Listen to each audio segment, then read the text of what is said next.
ఒక్కసారి కొమ్మూరి గోల్డ్ కి కాల్ చేయండి. తాకట్లో ఉన్న మీ బంగారాన్ని విడిపించి మార్కెట్ ప్రైస్ కి వాళ్ళు కొనుక్కుని మిగతా డబ్బులు మీకు ఇచ్చేస్తారు. హాయ్, వెల్కమ్ టు మనం టీవీ. మన టీవీ మన కోసం. చర్లపల్లి సాఫ్ట్వేర్ కేసులో కీలక విషయాలు వెలుగులోకి వస్తున్నాయి. 6 నెలల క్రితం ఒక వ్యక్తి ఇంటికి వచ్చి ఈ చర్లపల్లి సాఫ్ట్వేర్ పై దాడి చేసినట్టుగా కూడా తెలుస్తోంది. దీనికి సంబంధించి పోలీసులు మళ్ళీ ఇన్వెస్టిగేషన్ కూడా స్టార్ట్ చేశారు.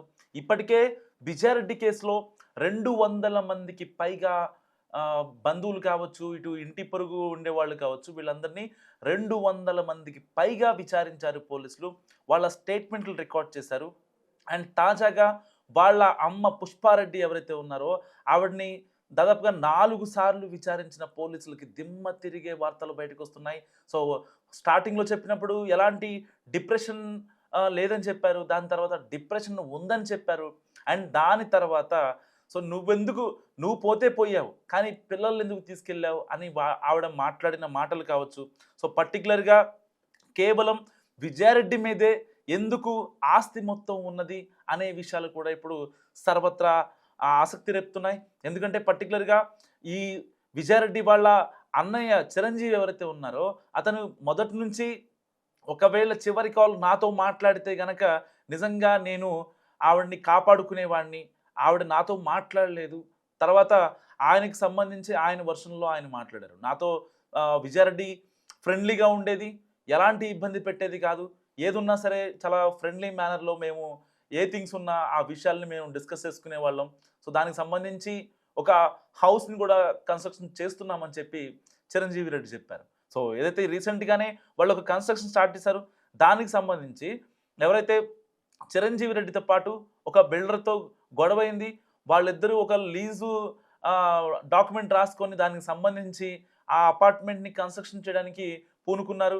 సో ఇటు పిల్లలు, అటు అమ్మ, ఇటు ఆఫీస్, దానివల్ల విజయారెడ్డికి ఆ కన్స్ట్రక్షన్ వైపు వెళ్ళడం ఆవిడకి కుదరలేదు, టైం లేకపోవడం వల్ల వెళ్ళలేదు. సో ఇలాంటి పరిస్థితుల్లో విజయారెడ్డి కూడా అలాగే నిర్మించుకుంటుంది. కానీ సరిగ్గా అతనితో గొడవ వల్ల అతని ఆ ఇష్యూ ఇంటికి రావడం అండ్ విజయారెడ్డి వాళ్ళ అమ్మ పుష్పారెడ్డి మాట్లాడటం, వాళ్ళందరినీ సర్ది చెప్పేసి వాళ్ళని పంపించే ప్రయత్నం చేయడం. ఏదైతే బిల్డర్ ఉన్నాడో చిరంజీవితో పాటుగా, సో అతన్ని పంపించడానికి దాదాపుగా ఆ లీజ్ ఏదైతే అది క్యాన్సిల్ అయిందో దానికి సంబంధించి 5 లక్షల రూపాయలు అతనికి ఇచ్చి పంపించేయడం, ఇవన్నీ మనం ఇప్పుడు దాకా చూసాం. సో అక్కడి అయితే కన్స్ట్రక్షన్ హౌస్ దగ్గర సంబంధించిన పని వాళ్ళు కావచ్చు, లేకపోతే విజయారెడ్డి ఇంటి పక్కన వాళ్ళు కావచ్చు, ఇంటి చుట్టుపక్కల వాళ్ళు కావచ్చు మాట్లాడుతున్నమాట. కానీ ఏదో ఒక బలమైన కారణం లేకుండా ఆవిడ ఎలా చనిపోద్ది అనేది చాలామంది మాట్లాడుతున్న పరిస్థితి. సో ఇప్పటికే 200 మందిని విచారించారు, మళ్ళీ రీఇన్వెస్టిగేషన్ ప్లాన్ చేస్తున్నారు, రీకన్స్ట్రక్షన్ కూడా ప్లాన్ చేస్తున్నారు.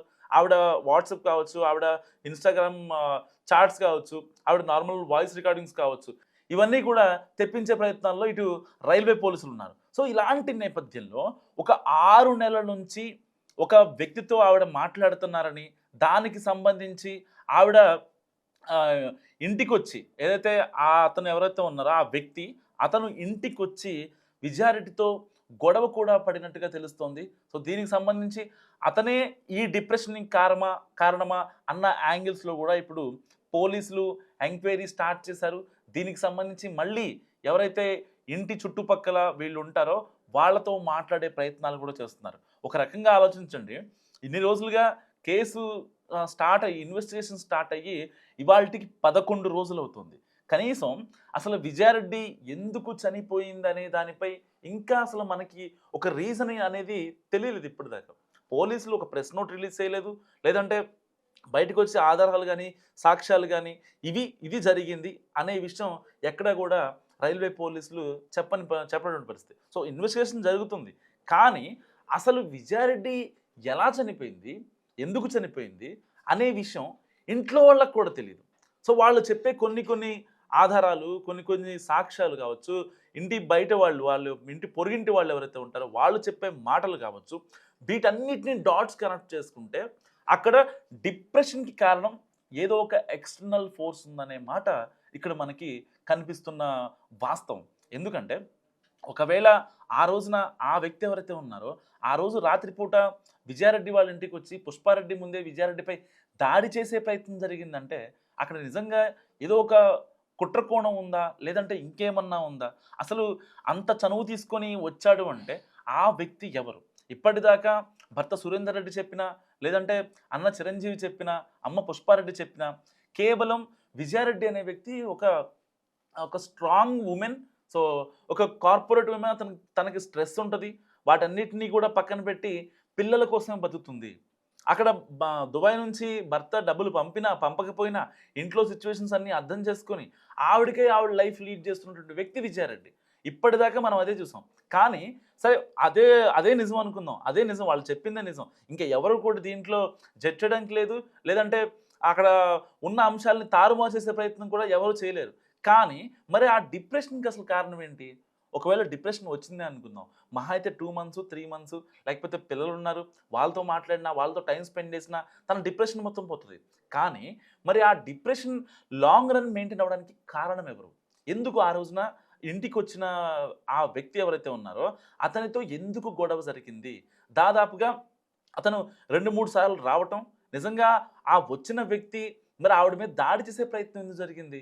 నిజంగా వాళ్ళిద్దరి మధ్య ఉన్న సంబంధం ఏదో అది ఫ్రెండ్లీ రిలేషన్ అయినా, ఇంకేదైనా నిజంగా పుష్పారెడ్డికి ఇంకా చిరంజీవికి తెలీదా?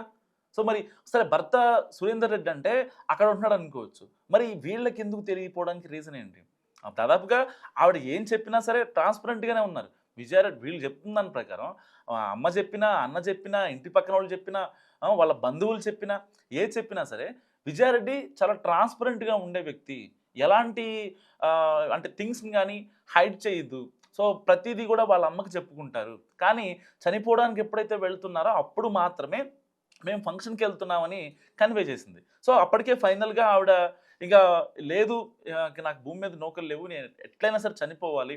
సో, డిప్రెషన్ అనేది నాకు చాలా గట్టిగా ఉంది అని అనుకున్నారు కాబట్టే కదా ఎవరికీ చెప్పకుండా వెళ్ళిపోయారు.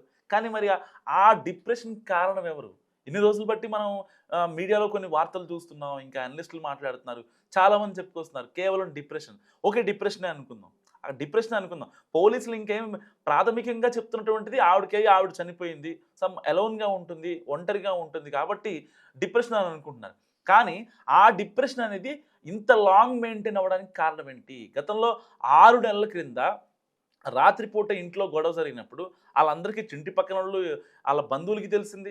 ఇంత తెలిసిన తర్వాత కూడా విజయారెడ్డి వాళ్ళ అమ్మ దగ్గర, వాళ్ళ అన్న దగ్గర, వాళ్ళ భర్త దగ్గర ఎందుకు హైడ్ చేసింది అన్నదే ఇక్కడ లాజిక్ పాయింట్ అని చెప్పుకోవచ్చు.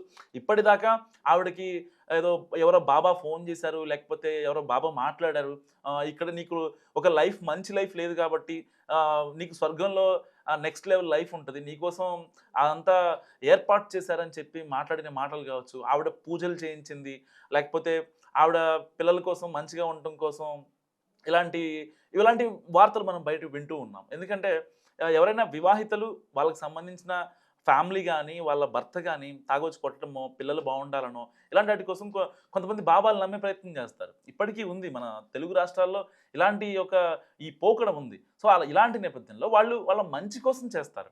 ఇక్కడ కూడా ఆవిడ ఆళ్ళ ఫ్యామిలీ మంచి కోసం చేసుంటదని ఆవిడ ప్రొఫైల్ చూస్తే మనకు అర్థమవుతుంది.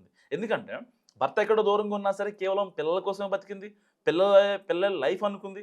ఇంకా చివరికి నేను చనిపోదామని ఫిక్స్ అయినప్పుడు కూడా పిల్లల్ని తీసుకొనే ఆవిడ వెళ్ళింది. సో, పిల్లల్ని ఏం కన్విన్స్ చేసింది? ఎలా కన్విన్స్ చేసింది? అనే దానికి సంబంధించి మనం అంటే ఫర్దర్‌గా ఇన్వెస్టిగేషన్‌లో తెలియాల్సి ఉంది. సో, ఇప్పటికసల ఆవిడ విజయారెడ్డి ఎలా చనిపోయింది? కేవలం ఆ డిప్రెషన్ రావడానికి ఒక మహిళ ఇప్పుడు తెలుగు రాష్ట్రాల్లోనే మన తెలుగు మహిళలను తీసుకోండి. వాళ్ళు అంటే ఫ్యామిలీకి ఎంత ఇంపార్టెన్స్ ఇస్తారో, ఇంపార్టెన్స్ ఇచ్చే మహిళల గురించే మాట్లాడుతున్నాను. సో, ఎవరైతే విజయారెడ్డిలాగా ఇంపార్టెన్స్ ఇస్తారో వాళ్ళ గురించే మాట్లాడుతున్నా. సో, వాళ్ళ పిల్లల గురించి లేకపోతే వాళ్ళ ఫ్యామిలీ గురించి ఆలోచించే మహిళలు నిజంగా చాలామంది చాలా రకాలుగా ఇబ్బంది పడతా ఉంటారు. వాళ్ళ అత్త విషయంలోనో, మామ విషయంలోనో, భర్త విషయంలోనో, తోటికోడళ్ళో లేకపోతే ఇంకెవరో వాటిలలో ఇబ్బంది పడతా ఉంటారు. కానీ ఆ డిప్రెషన్‌ని ఎలా హీల్ చేసుకుంటారు? వాళ్ళ పిల్లల్ని చూసుకోనో, వాళ్ళ పిల్లలతో మాట్లాడో, వాళ్ళ పిల్లలతో కాసేపు టైమ్ స్పెండ్ చేసో ఇలాంటి విషయాల్లో వాళ్ళని సెల్ఫ్ హీల్ చేసుకుంటా ఉంటారు. సో, నిజంగా మరి అంత సెల్ఫ్ హీల్ చేసుకునే అంత స్ట్రాంగ్ అయినటువంటి విజయారెడ్డి సెల్ఫ్ హీల్‌కి అవ్వలేకపోయిందా? మరి ఆవిడని అంత డిప్రెషన్‌కి గురి చేసిన ఆ ఎక్స్‌టర్నల్ ఫోర్స్ ఏంటి? అనేది నిజంగా $1,000,000 ప్రశ్న ఇప్పుడు. ఎందుకంటే ఆవిడ చాలా స్ట్రాంగ్ అని చాలామంది చెప్తున్నారు. మరి అంత అంత స్ట్రాంగ్ ఉమెన్కి అంత డిప్రెషన్ రావడానికి అసలు కారణం ఎవరు? చాలా రోజులుగా కేవలం డిప్రెషన్ డిప్రెషన్ అంటున్నారు. ఓకే, పోలీసులు దీనికి సంబంధించి ఆ వాట్సాప్ చాట్స్, ఇంకా ఇన్స్టాగ్రామ్ చాట్స్ కావచ్చు, నార్మల్ కాల్ రికార్డింగ్స్ కావచ్చు, ఇవన్నీ వచ్చిన తర్వాతే ఒక ఫైనల్ కన్క్లూజన్ వచ్చే అవకాశం ఉంది. కానీ ఇప్పుడు వాళ్ళ అమ్మ వాళ్ళు, ఇంటి ఇంటి పొరుగింటి వాళ్ళు చెప్పిన దాని ప్రకారం మనం కొన్ని డాట్స్ కనెక్ట్ చేసుకుంటే వాళ్ళ ఇంట్లో గొడవ జరిగిందనే మాట వాస్తవం. అది బాబా వల్ల గొడవ జరిగిందా? లేకపోతే దొంగ బాబా ఏదన్నా అంటే ఇలా మీరు పరలోకానికెళ్తే మీరు బావుంటారని చెప్పి దాని గురించా? కొన్ని వేరే వేరే అవుట్‌ఫిట్‌లు కూడా విజయారెడ్డి వేసుకోవడం, దానికి సంబంధించి పూజలు చేయించదని చెప్పడం. సో, ఇలాంటివి అన్నీ గాసిప్సా? లేదు, ఒకవేళ ఆ ఆ థర్డ్ పర్సన్ ఎవరైతే ఉన్నారో అతను రావడం వల్లే గొడవయిందా? దానికి సంబంధించి విజయారెడ్డి అతనికి అసలు దాడి చేయాల్సిన అవసరం ఏమొచ్చింది విజయారెడ్డి మీద? ఇలాంటి ప్రశ్నలు చాలామంది మనసుల్లో రేకెత్తిస్తున్న ప్రశ్న. విజయారెడ్డి ఎలా చనిపోయిందనుకుంటున్నారు? మస్తు కామెంట్ చేయండి. చూస్తూనే ఉండండి మనం టీవీ.